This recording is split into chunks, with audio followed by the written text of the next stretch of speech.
أعوذ بالله من الشيطان الرجيم.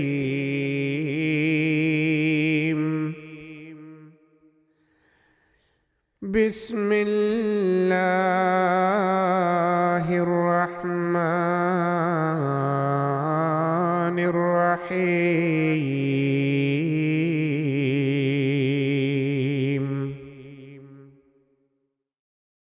ونوحا إذ نادى من قبل فاستجبنا له فنجيناه وأهله من الكرب العظيم.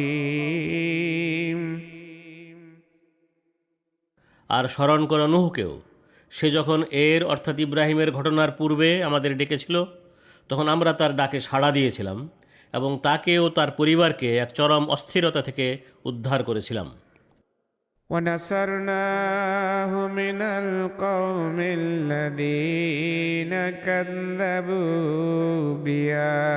بآياتنا إنهم كانوا قوم سوء فأغرقناهم أجمعين.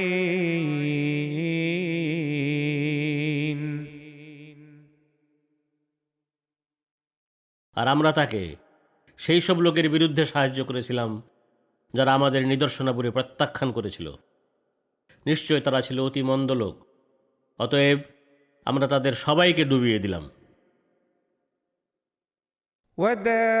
وداود وسليمان إذ يحكمان في الحرث إذ نفشت فيه غنم القوم وكنا لحكمهم شاهدين.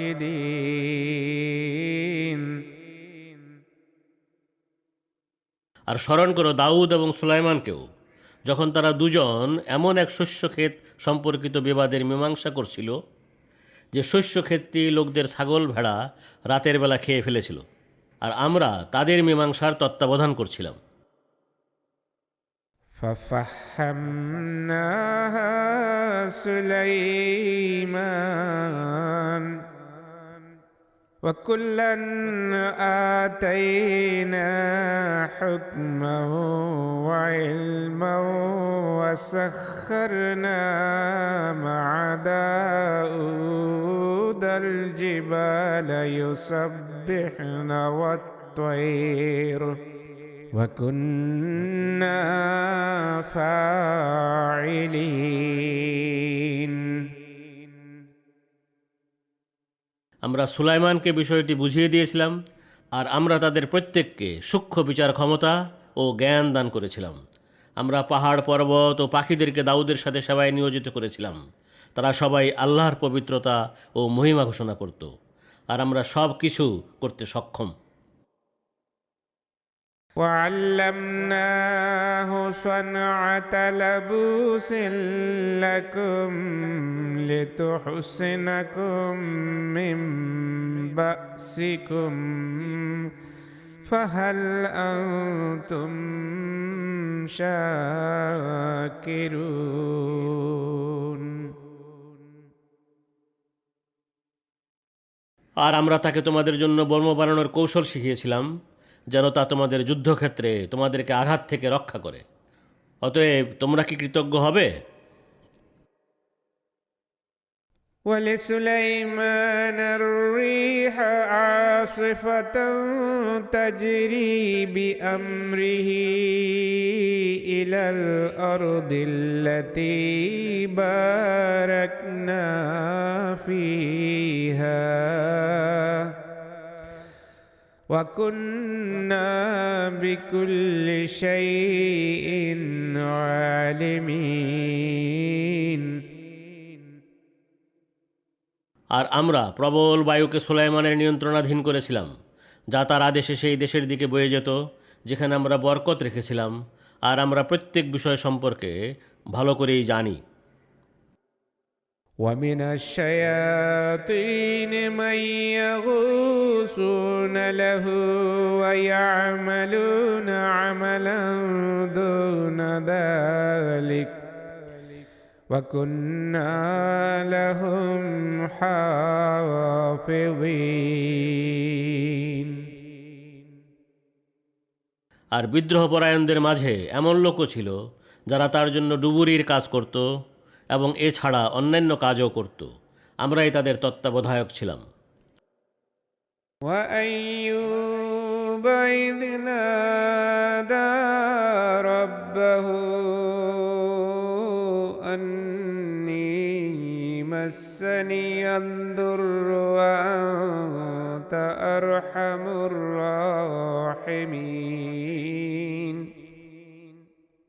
আর স্মরণ করে আইয়ুবকেও, সে যখন তার প্রভু প্রতিপালককে এই বলে ডাকল, ভয়ানক যন্ত্রণা আমাকে কাতর করে ফেলেছে, আর তুমি কৃপাকারীদের মাঝে সর্বশ্রেষ্ঠ কৃপাকারী। فاستجبنا له فكشفنا ما به من ضر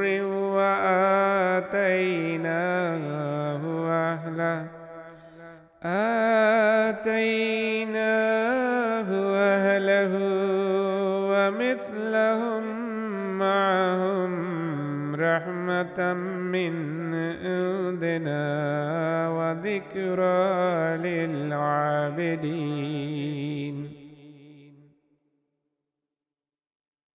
সুতরাং আমরা তার দোয়া শুনলাম এবং তার যে কষ্টই ছিল তা দূর করে দিলাম।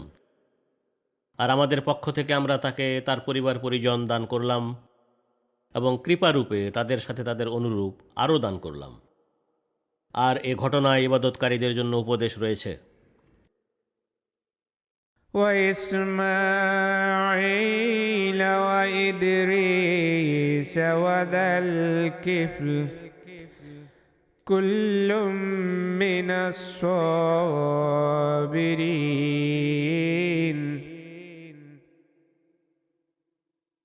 আর স্মরণ করো ইসমাইল ও ইদ্রিস এবং জুলকিফলকেও, এরা সবাই ছিল ধৈর্যশীল। وأدخلناهم في رحمتنا إنهم من الصالحين। আর আমরা তাদেরকে আমাদের কৃপার আওতাভুক্ত করেছিলাম, নিশ্চয় তারা সৎকর্মশীল ছিল। وذا النون إذ ذهب مغاضبا فظن أن لن نقدر عليه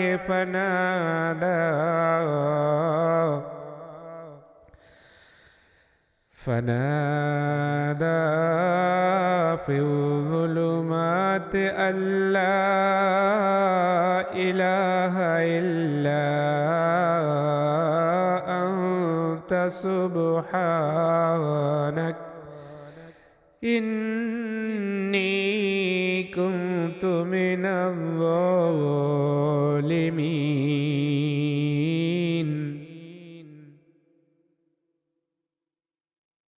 আর স্মরণ করা মাসওয়ালাকে, সে যখন রাগ করে চলে গেল আর সে মনে করল আমরা তার উপর কঠিন চাপ প্রয়োগ করব না, অতএব সে গভীর অন্ধকার হতে ডাকল, তুমি ছাড়া কোনো উপাস্য নাই, তুমি পবিত্র, নিশ্চয় আমি ছিলাম জালেমদের একজন। فاستجبنا له ونجيناه من الغم وكذلك ننجي المؤمنين।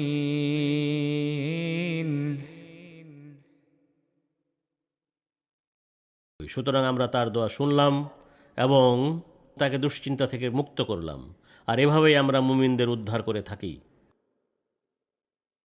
وزكريا إذ نادى ربه رب رب لا تذرني فردا وأنت خير الوارثين আর স্মরণ করো জাকারিয়াকেও, সে যখন তার প্রভু প্রতিপালককে এই বলে ডাকল, হে আমার প্রভু প্রতিপালক, আমাকে একা ছেড়ো না, আর তুমি উত্তরাধিকারীদের মাঝে সর্বোত্তম।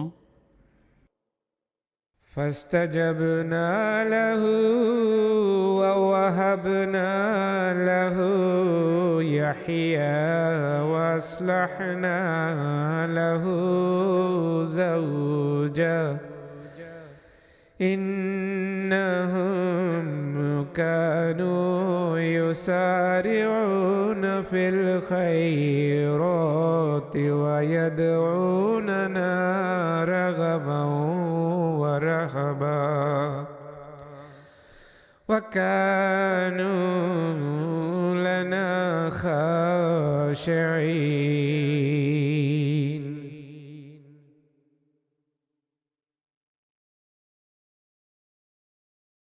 অতএব আমরা তার ডাকে সাড়া দিলাম এবং তাকে ইয়াহিয়া দান করলাম, আর আমরা তার স্ত্রীকে তার খাতিরে সুস্থ করে দিলাম।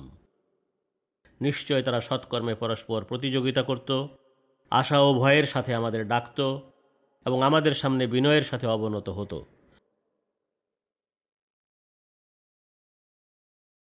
والتي أحصنت فرجها فنفخنا فيها من روحنا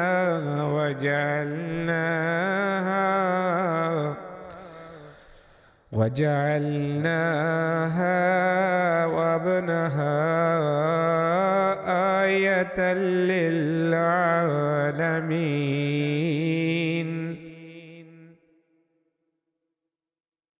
আর স্মরণ করো তাকেও, যে তার সতীত্ব রক্ষা করেছিল। সুতরাং আমরা তার মাঝে আমাদের বাণী ফুঁকে দিলাম, আর আমরা তাকে ও তার পুত্রকে মানব জাতির জন্য এক নিদর্শন করে দিলাম। إن هذه أمتكم أمة واحدة وأنا ربكم فاعبدون নিশ্চয় তোমাদের এই উম্মত এক উম্মত, এবং আমিই তোমাদের প্রভু প্রতিপালক, অতএব তোমরা আমার ইবাদত করো। وتقطعوا أمرهم بينهم كل إلينا راجعون আর পরবর্তীতে তারা, অর্থাৎ নবীদের বিরুদ্ধবাদীরা মতবিরোধ করে নিজেদের ধর্মের বিষয় টুকরো টুকরো করে ফেলল, অথচ সবাই আমাদের দিকে ফিরে আসবে। فمن يعمل من الصالحات وهو مؤمن فلا كفران لسعيه وإنا له كاتبون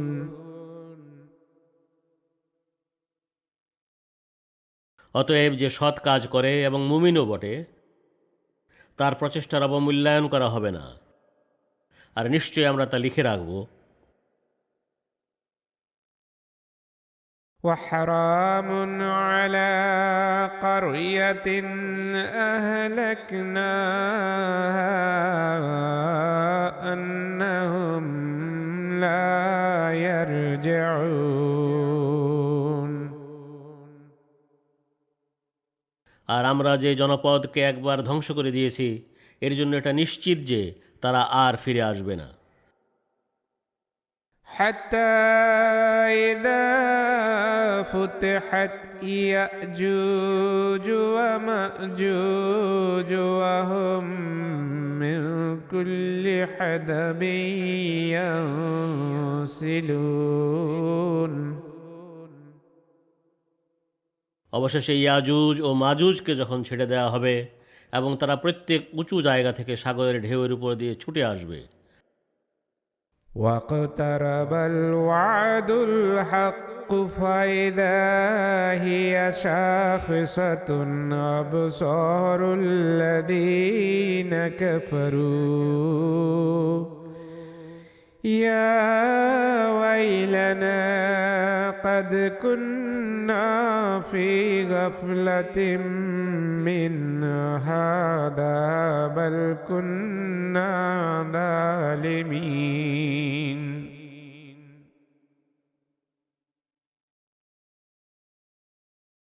এবং আল্লাহর অটল প্রতিশ্রুতি যখন এসে যাবে তখন অস্বীকারীদের চোখ বিস্ফারিত হয়ে যাবে এবং তারা বলবে, হায় আমাদের দুর্ভাগ্য, এ বিষয়ে অবশ্যই আমরা উদাসীন ছিলাম, বরং আমরা তো জালেম ছিলাম।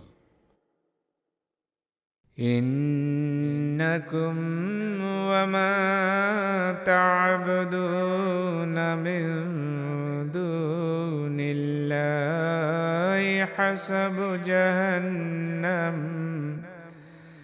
أنتم لها واردون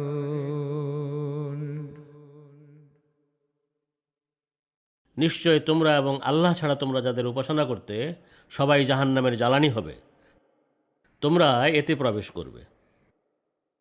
لو كان هؤلاء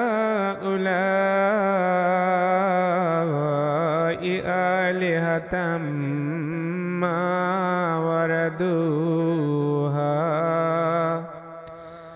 وكل فيها خالدون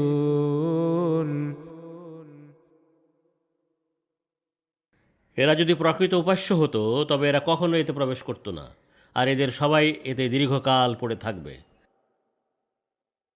لهم فيها زفير وهم فيها لا يسمعون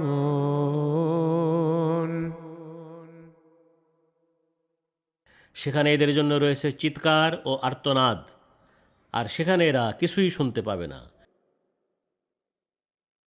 إن الذين سبقت لهم منا الحسنى أولئك عنها مبعدون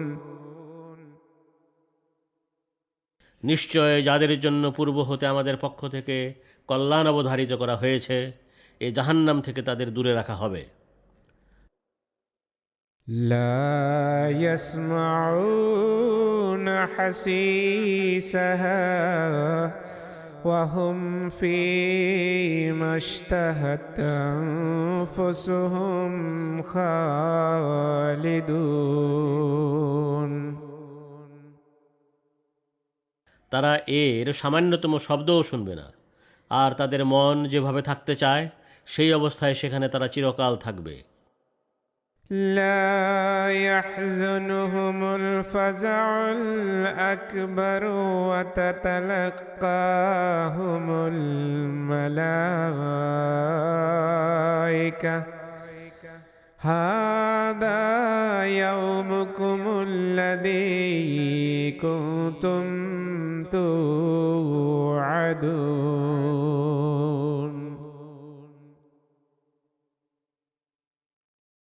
মহা আতঙ্ক তাদের অস্থির করবে না এবং ফেরেশতারা তাদের সাথে এই বলে সাক্ষাৎ করতে থাকবে, এটা তোমাদের সেই দিন যার প্রতিশ্রুতি তোমাদের দেয়া হতো। يوم نطوي السماء كطي السجل للكتب كما بدأنا أول خلق نعيده وعدا علينا إنا كنا فاعلين স্মরণ করো যেদিন আমরা আকাশকে গুটিয়ে ফেলব, যে রূপে পেঁচানো দলিলপত্র লেখাকে গুটিয়ে নেয়। আমরা যেভাবে প্রথম সৃষ্টির সূচনা করেছিলাম সেভাবে এর পুনরাবৃত্তি করব। এমন এক প্রতিশ্রুতি যা পূর্ণ করা আমাদের জন্য অবশ্য পালনীয়। আমরা অবশ্যই এটা করেই ছাড়ব। ولقد كتبنا في الزبور من بعد الذكر أن الأرض يرثها عبادي الصالحون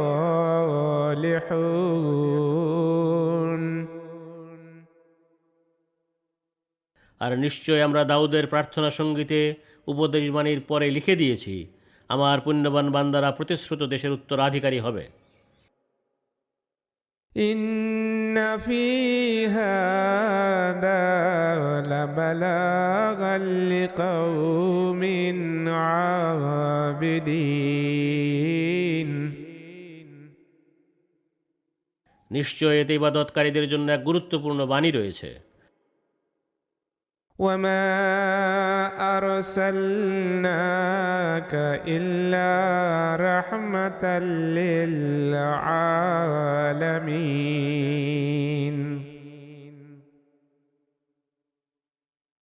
আর আমরা তোমাকে বিশ্বজগতের জন্য কেবল রহমত রূপেই পাঠিয়েছি।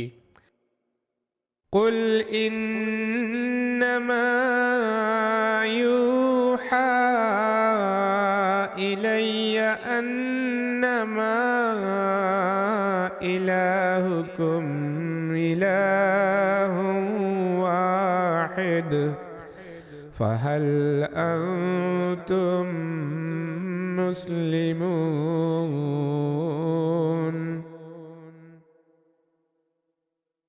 তুমি বলো, আমার প্রতি নিশ্চয় এই ওহী করা হয়, তোমাদের উপাস্য একই উপাস্য, অতএব তোমরা কি আত্মসমর্পণকারী হবে? فإن تولوا فقل آذنتكم على سواء وإن أدري قريب أم بعيد ما توعدون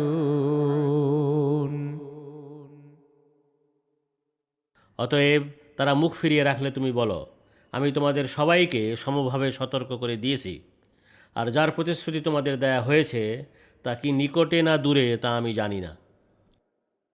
إنه يعلم الجهر من القول ويعلم ما تكتمون নিশ্চয় তিনি প্রত্যেক প্রকাশ্য কথা জানেন এবং তোমরা যা গোপন করো তাও জানেন। وإن أدري لعله فتنة لكم ومتاع إلى حين আর আমি জানি না, তা অর্থাৎ উপরে বর্ণিত বিষয় তোমাদের জন্য এক পরীক্ষা এবং কিছুকাল পর্যন্ত সাময়িক সুখ ভোগও হতে পারে। قال رب احكم بالحق وربنا الرحمن المستعان على ما تصفون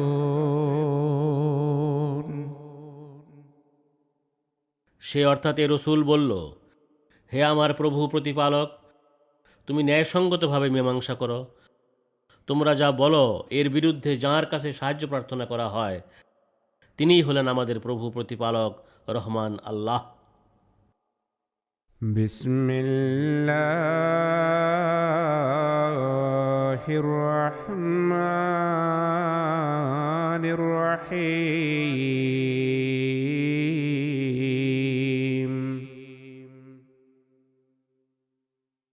শত প্রণোদিত অসীম দাতা পরম করুণাময় বারবার কৃপাকারী আল্লাহর নামে।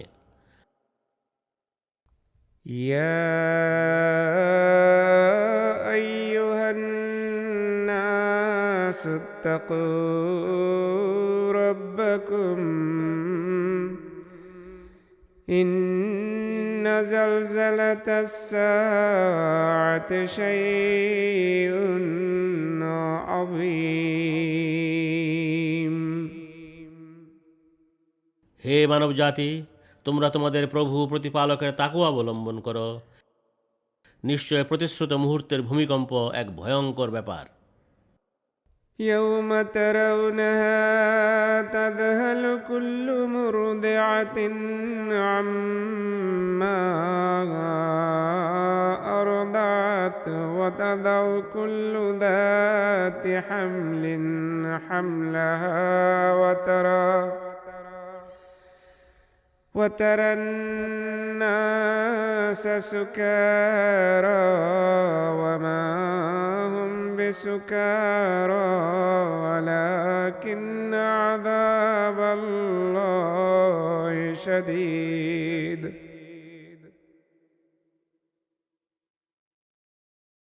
যেদিন তোমরা এটা দেখবে সেদিন প্রত্যেক স্তন্যদাত্রী মা তার দুগ্ধপোষ্যকে ভুলে যাবে এবং প্রত্যেক গর্ভবতী মহিলার গর্ভপাত ঘটবে। আর তুমি লোকদের মাতাল অবস্থায় দেখবে, অথচ তারা মাতাল হবে না, তবে আল্লাহর আযাব হবে অত্যন্ত কঠোর। ومن الناس من يجادل في الله بغير علم ويتبع كل شيطان مريد আর লোকদের মাঝে এমন লোকও আছে যে না জেনে আল্লাহ সম্বন্ধে তর্ক করে এবং প্রত্যেক উদ্ধত শয়তানের অনুসরণ করে। كتب عليه أنه من تولاه فأنه يضله ويهديه إلى عذاب السعير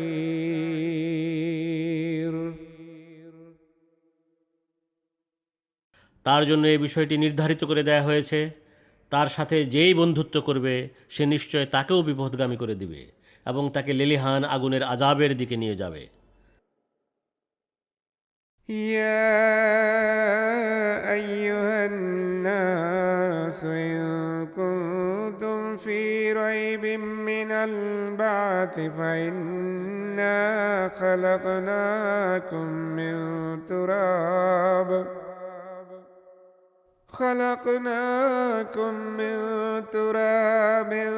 ثم من نطفة ثم من علقة ثم من مضغة مخلقة وغير مخلقة لنبين لكم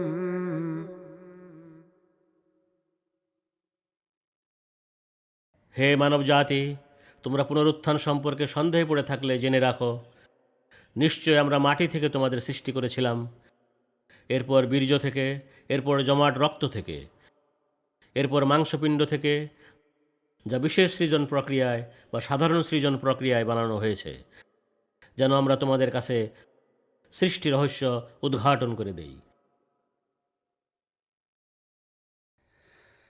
ونقر في الأرحام ما نشاء إلى أجل مسمى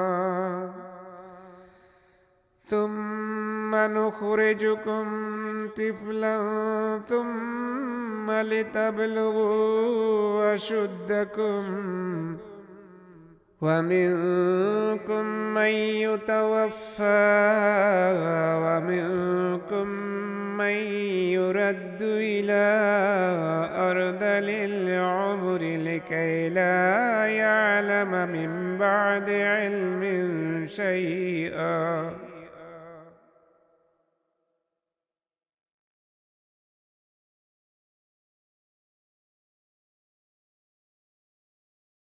আর আমরা যা চাই তা জরায়ুতে এক নির্ধারিত মেয়াদ পর্যন্ত রাখি। এরপর আমরা এক শিশুরূপে তোমাদের প্রসব করাই, যাতে পরবর্তীতে তোমরা তোমাদের পরিপক্ক বয়সে পৌঁছে যাও। আর তোমাদের মাঝে এমন লোকও আছে যারা মারা যায় এবং তোমাদের মাঝে এমন লোকও আছে যাদের চরম বার্ধক্যে নিয়ে যাওয়া হয়।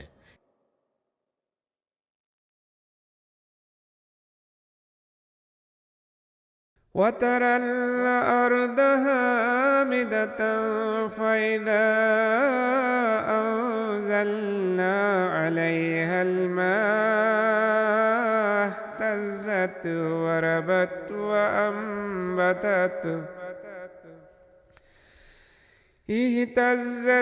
وربت وأنبتت من كل زوج بهيج। এর ফলে তারা জ্ঞান লাভের পর সম্পূর্ণরূপে জ্ঞানহারা হয়ে পড়ে, আর তুমি পৃথিবীকে নিষ্প্রাণ দেখতে পাও। এরপর আমরা যখন এর উপর পানি বর্ষণ করি তখন তা সক্রিয় হয়ে ওঠে ও ফুলে ফেঁপে ওঠে, এবং প্রত্যেক প্রকার সবুজ শ্যামল শোভামণ্ডিত উদ্ভিদ জোড়ায় জোড়ায় উৎপন্ন করে। ذلك بأن الله هو الحق وأنه يحيي الموتى وأنه على كل شيء قدير।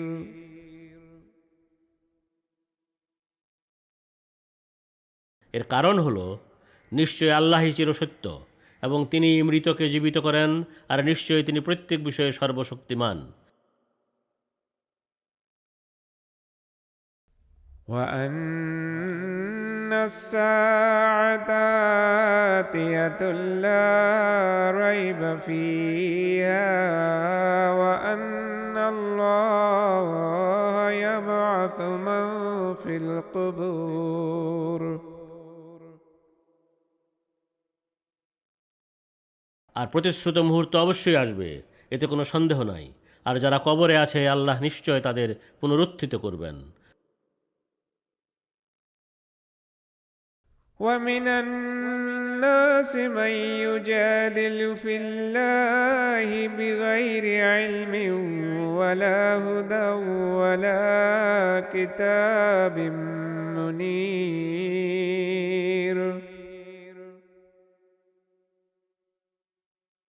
আর মানুষের মাঝে এমন লোকও আছে যে কোনো জ্ঞান, হেদায়েত এবং উজ্জ্বল কিতাব ছাড়া আল্লাহ সম্বন্ধে তর্ক করে। ثاني عطفه ليضل عن سبيل الله له في الدنيا خزي ونذيقه يوم القيامة عذاب الحريق۔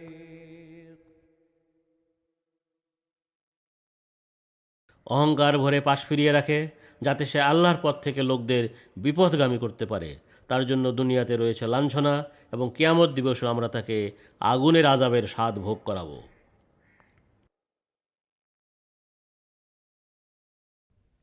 ذلك بما قدمت يداك وأن الله ليس بظلام للعبيد۔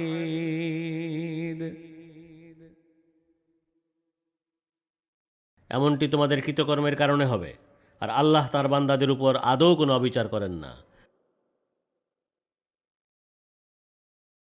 ومن الناس من يعبد الله على حرف فإن أصابه خير اطمأن به وإن أصابته فتنة انقلب على وجهه خسر الدنيا والآخرة ذلك هو الخسران المبين۔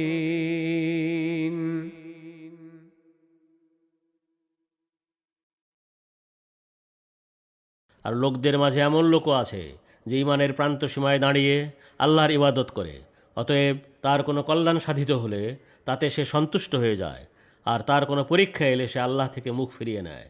ফলে সে ইহকালও হারালো এবং পরকালও হারালো। এটাই সুস্পষ্ট ক্ষতি।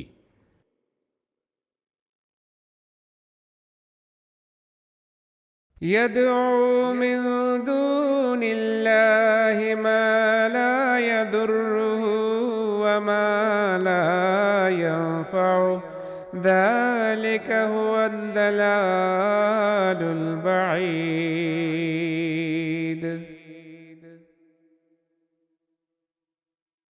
সে আল্লাহকে ছেড়ে তাকে ডাকে যে তার কোনো অপকারও করতে পারে না এবং তার কোনো উপকারও করতে পারে না। এই হলো চরম পর্যায়ের বিপথগামিতা। يدعو لمن ضره أقرب من نفعه لبئس المولى ولبئس العشير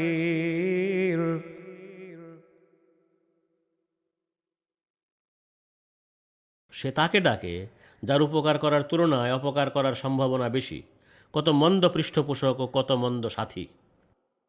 إن الله يدخل الذين آمنوا وعملوا الصالحات جنات تجري من تحتها الأنهار إن الله يفعل ما يريد যারা ঈমান আনে এবং সৎ কাজ করে আল্লাহ নিশ্চয় এমন সব জান্নাতে তাদের প্রবেশ করাবেন যেগুলোর পাদদেশ দিয়ে নদ নদী বয়ে যায়। নিশ্চয় আল্লাহ যা চান তাই করেন। من كان يظن أن لن ينصره الله في الدنيا والآخرة فليمدد بسبب إلى السماء ثم ليقطع فلينظر هل يذهبن كيده ما يغيظ যে ব্যক্তি মনে করে আল্লাহ এ রসুলকে ইহকালে ও পরকালে কখনো সাহায্য করবেন না, তাহলে তার উচিত সে যেন আকাশের দিকে একটি পথ তৈরি করে নেয় এবং এই ঐশী সাহায্য বন্ধ করে দেয়। এরপর সে দেখুক তার কৌশল তা অর্থাৎ ঐশী সাহায্য দূর করে দিতে পারে কিনা যা তাকে রাগিয়ে তোলে। وكذلك أنزلناه آيات بينات وأن الله يهدي من يريد আর এভাবেই আমরা এই কুরআনকে সুস্পষ্ট নিদর্শনাবলী রূপে অবতীর্ণ করেছি। আর যে হেদায়েত চায় নিশ্চয়ই আল্লাহ তাকে হেদায়েত দেন।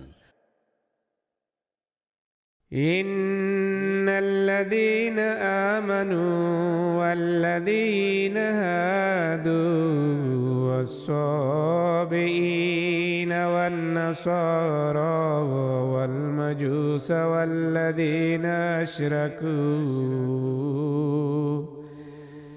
إن الله يفصل بينهم يوم القيامة إن الله على كل شيء شهيد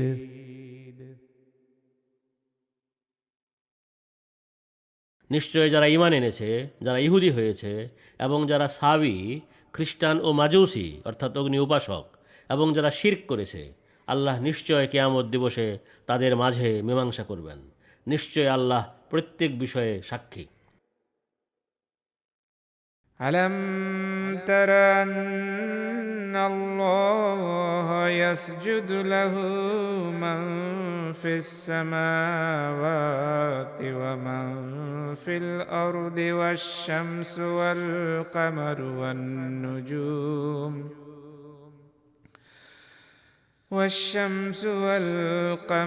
والنجوم والجبال والشجر والدواب وكثير من الناس তুমি কি দেখো না, যা কিছু আকাশসমূহে ও যা কিছু পৃথিবীতে আছে, এবং চন্দ্র, সূর্য, গ্রহ, নক্ষত্র, পাহাড়, পর্বত এবং গাছপালা, বিচরণশীল সব প্রাণী এবং মানুষের মাঝে অনেকেই একমাত্র আল্লাহকেই সিজদা করছে।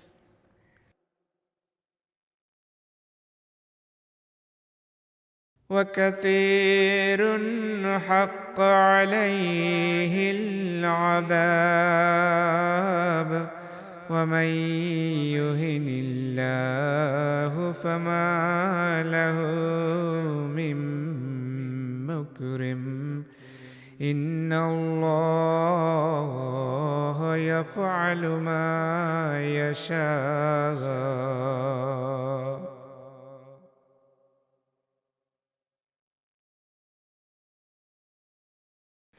কিন্তু এমন অনেক মানুষও আছে যাদের উপর আযাব অবধারিত হয়ে গেছে, আর আল্লাহ যাকে লাঞ্ছিত করেন তাকে সম্মান দেওয়ার কেউ নাই।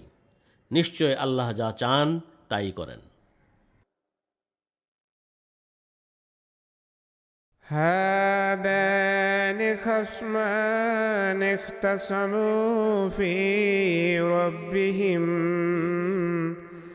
فالذين كفروا قطعت لهم ثياب من نار يصب من فوق رؤوسهم الحميم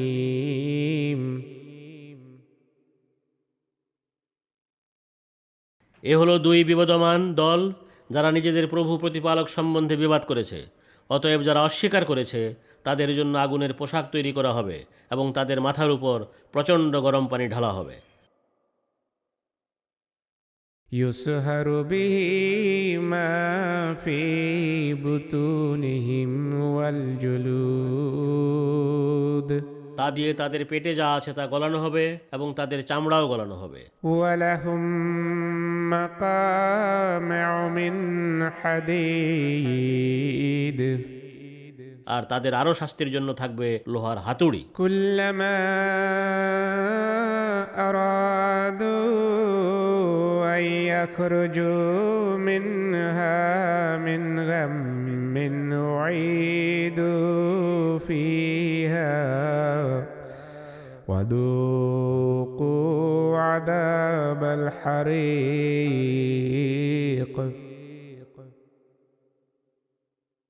দুঃখ কষ্টের দরুন যখনই তারা সেখান থেকে বেরিয়ে যেতে চাইবে সেখানেই তাদের ফিরিয়ে দেয়া হবে এবং তাদের বলা হবে, তোমরা আগুনের আযাবের স্বাদ গ্রহণ করো।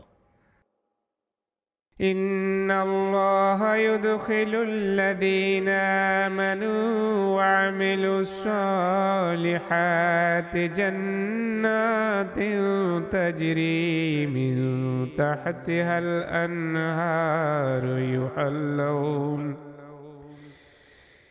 يحلون فيها من أساور من ذهب ولؤلؤا ولباسهم فيها حرير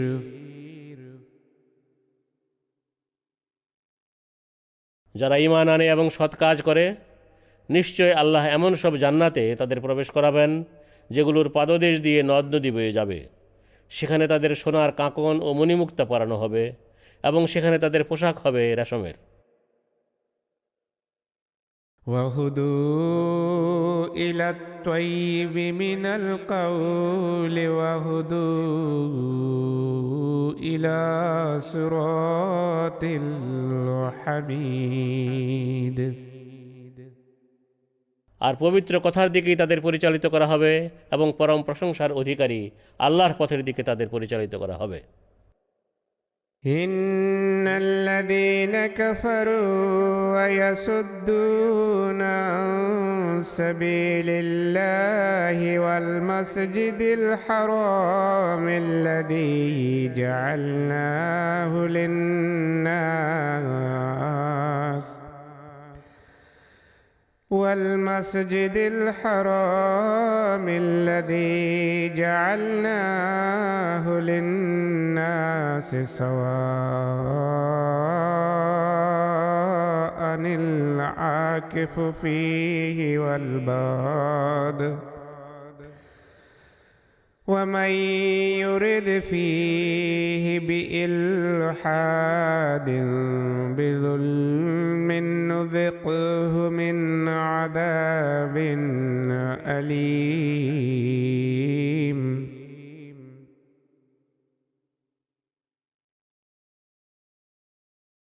যারা অস্বীকার করে এবং আল্লাহর পথ থেকে ও মানুষের কল্যাণের জন্য নির্ধারিত সেই মসজিদুল হারাম থেকে লোকদের বাধা দেয়, যেখানে আল্লাহর জন্য অবস্থানকারী ও মরুবাসী সবাই সমান, আর যেই জুলুম করার মাধ্যমে এই মসজিদুল হারামে বক্রতা সৃষ্টির চেষ্টা করবে, নিশ্চয়ই আমরা তাদের সবাইকে যন্ত্রণাদায়ক আযাবের স্বাদ ভোগ করাবো।